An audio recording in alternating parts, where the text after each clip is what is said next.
جموجۆڵە سیاسیەکانی هەرێمی کوردستان بۆ چارەسەرکردنی دۆخی چەقبەستووی هەرێمی کوردستان دەستی پێکرد بە ئامانجی چارەسەرکردنی قەیرانە سیاسیەکانی هەرێمی کوردستان. پارتی دیموکراتی کوردستان بە حکمیەوەی کە زۆرترین کێشەکان لای ئەوە دەستی بە سەردانەکانی بۆ لایەنە سیاسیەکانی هەرێمی کوردستان کردو. لەو چوارچێوەیەدا سەردانی یەکگرتووی ئیسلامی کوردستانی کرد.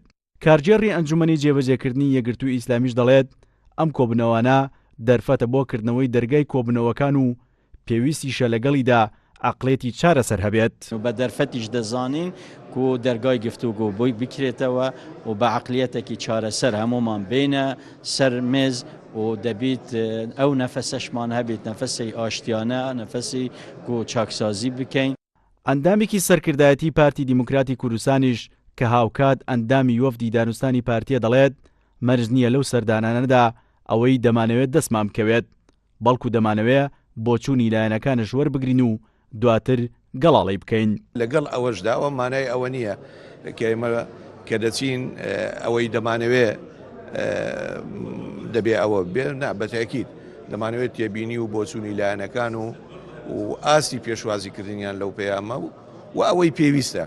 وەفدەکەی پارتی دیموکراتی کوردستان وێزگەیەکی تری سەردانەکەی بۆ لای پارت و لایەنەکانی تورکمانی بوو لە هەرێمی کوردستان بۆ ئەوەی بۆچوونی ئەوانیش لەسەر کێشەکان وەربگرێت.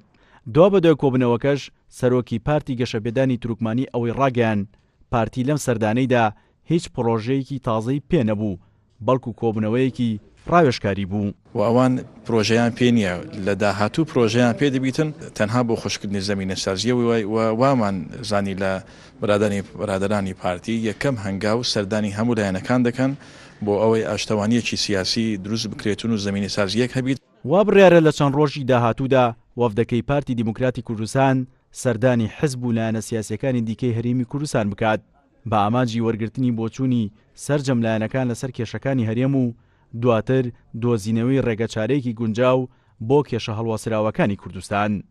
سیروان حوسێن، کورسان نیوز، هەولێر.